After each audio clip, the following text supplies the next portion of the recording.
मैं आज देश के किसानों के सामने इन लोगों का कच्चा चिट्ठा भी देश के लोगों के सामने आज मैं खुला करना चाहता हूं। ये कृषि सुधार, ये कानून रातों रात नहीं आए हैं। पिछले 20-22 साल से इस देश की हर सरकार ने, राज्यों की सरकार ने इस पर व्यापक चर्चा की है। कम अधिक सभी संगठनों ने इन पर विमर्श किया है। देश के किसानों के संगठन, कृषि एक्सपर्ट्स, कृषि अर्थशास्त्री, कृषि वैज्ञानिक, हमारे यहां के प्रोग्रेसिव किसान भी लगातार कृषि क्षेत्र में सुधार की मांग करते आए हैं।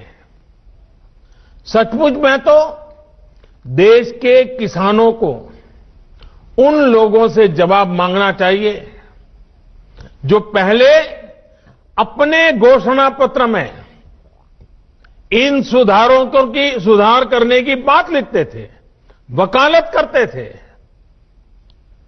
और बड़ी बड़ी बातें करके किसानों के वोट बटोरते रहे, लेकिन अपने घोषणा पत्र में लिखे गए वादों को भी पूरा नहीं किया। सिर्फ इन मांगों को टालते रहे क्योंकि किसानों की प्राथमिकता नहीं था और देश का किसान इंतजार ही करता रहा।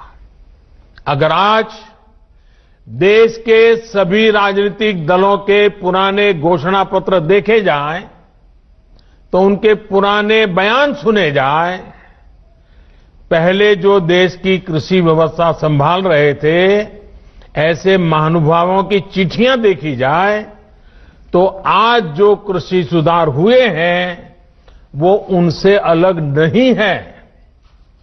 होता क्या है? होता ये है कि किसान की पैदावार सस्ते से सस्ते दामों खरीदी जाती है और शहर में महंगे से महंगे दामों बेची जाती है। क्या मैं पूछना चाहती हूँ, क्या किसानों का हक नहीं बनता है कि उनके पैदावार की सही कीमत उन्हें मिले?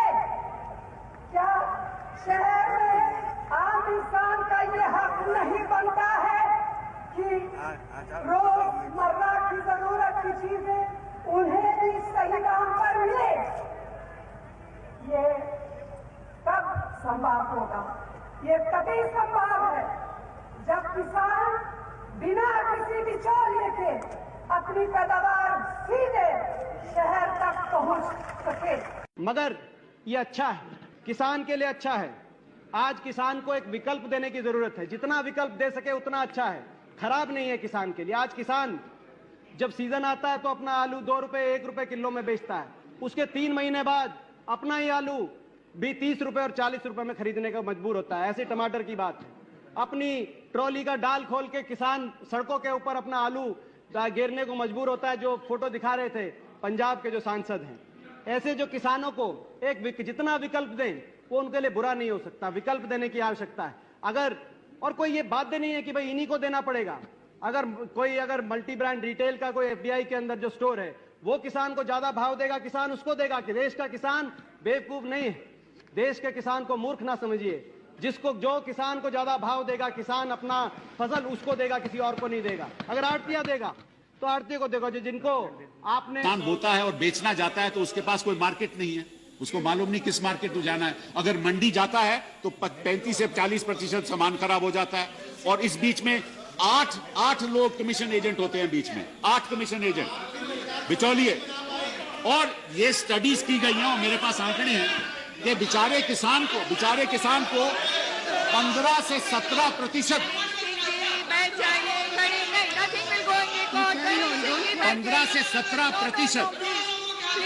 15 से 17% जो माल मार्केट में बिकता है उसका केवल 15 से 17% किसान को आता है, बाकी बिचौलियों को चले जाता है। तो आप विपक्ष के नेता और विपक्ष दलों को यह तय करना है कि वो किसान के साथ हैं या बिचौलिए के साथ हैं। ये आप तय कर लीजिए। फेडरल स्ट्रक्चर है, लेकिन अगर आप चाहो कि उन प्रदेशों में जहां के मुख्यमंत्री चाहते हैं कि हम लागू करना चाहते हैं, वहां कैसे आप विरोध कर सकते हो? ये एक नया नियम पैदा हुआ है, एक नया डेफिनेशन ऑफ फेडरल स्ट्रक्चर है कि एक प्रदेश दूसरे प्रदेश को कहेगा मैं तो यहां लागू नहीं करूंगा, लेकिन तुम्हें भी लागू नहीं करने दूंगा। पिछले चुनाव के पहले किसानों को जितने वादे किए थे, उन सारे वादों से भारतीय जनता पार्टी मुकर गई। सबसे बड़ा वादा इनका था कि स्वामीनाथन रिपोर्ट लागू करेंगे। मुझे बेहद खुशी है, आज यहां सारी पार्टियां बैठी हैं, सारी पार्टियां कह रही हैं स्वामीनाथन आयोग लागू होना चाहिए। भाजपा ने पिछले चुनाव के पहले बोला था स्वामीनाथन आयोग लागू करेंगे। स्वामीनाथन आयोग तुरंत लागू किया जाए, किसानों को उनकी फसल का पूरा दाम दिया जाए, किसानों को भीख नहीं चाहिए। किसान अपना हक मांग रहे हैं, जो खून पसीना बहाते हैं उसका हक मांग रहे हैं। अगर किसानों को उनकी फसल के पूरे दाम मिल गए, किसान दोबारा आपसे अपनी कर्ज माफी कराने के लिए कभी नहीं आएंगे। अपना कर्ज वो खुद कर लेंगे, अपने बच्चे की शादी खुद कर लेंगे, अपनी घर में कोई बीमार होगा खुद कर लेंगे। आज किसानों को इसलिए हाथ फैलाना पड़ता है, इसलिए सरकारों के पास आना पड़ता है, क्योंकि उनको अपनी खून पसीने की पूरी कमाई नहीं मिलती। दोस्तों, तो हलफनामा वापस लो, स्वामीनाथन रिपोर्ट लागू करो, और नहीं तो ये जितने किसान आए हैं 2019 के अंदर कयामत ढा देंगे पूरे देश के अंदर तुम्हारे खिलाफ।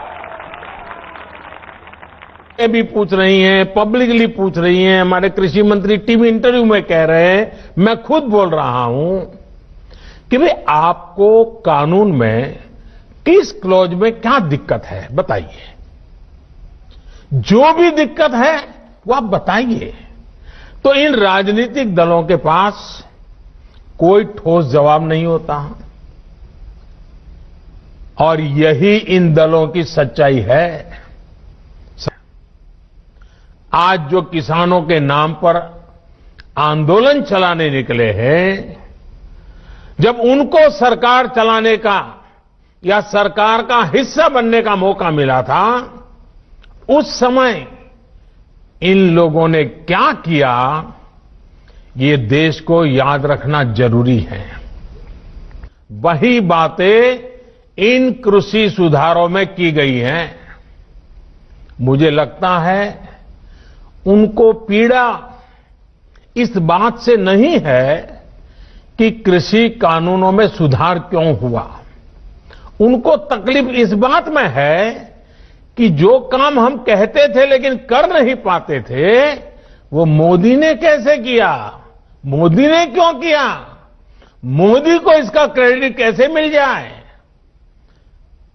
मैं सभी राजनीतिक दलों को हाथ जोड़ के कहना चाहता हूं, आप सारा क्रेडिट अपने पास रख लीजिए।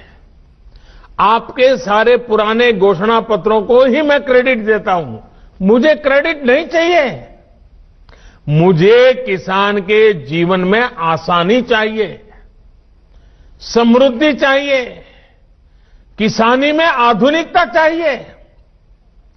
आप कृपा करके देश के किसानों को बरगलाना छोड़ दीजिए, उन्हें भ्रमित करना छोड़ दीजिए। आज झूठे आंसू बहाने वाले लोग कितने निर्दयी हैं, इसका बहुत बड़ा सबूत है स्वामीनाथन कमेटी की रिपोर्ट। किसान से झूठे वायदे करने वाले सत्ता में आते रहो, झूठे वादे करते रहो, मलाई खाते रहो, यही इन लोगों का काम रहा है। मैं अब आपसे कृषि सुधारों के बाद बोले जा रहे सबसे बड़े झूठ के बारे में बात करूंगा। बार बार उस झूठ को दोहराया जा रहा है, जोर जोर से बोला जा रहा है, जहां मौका मिले वहां बोला जा रहा है, बिना सिर पर बोला जा रहा है। जैसे मैंने पहले कहा था, स्वामीनाथन कमेटी की रिपोर्ट को लागू करने का काम हमारी ही सरकार ने किया। अगर हमें एमएसपी हटानी होती तो स्वामीनाथन कमेटी की रिपोर्ट लागू ही क्यों करते भाई? आपने भी नहीं की थी, हम भी नहीं करते।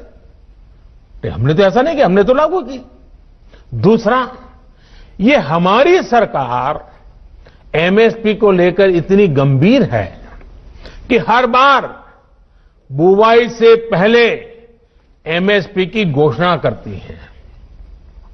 इससे किसान को भी आसानी होती है, उन्हें भी पहले पता चल जाता है कि इस फसल पर इतनी एमएसपी मिलने वाली है।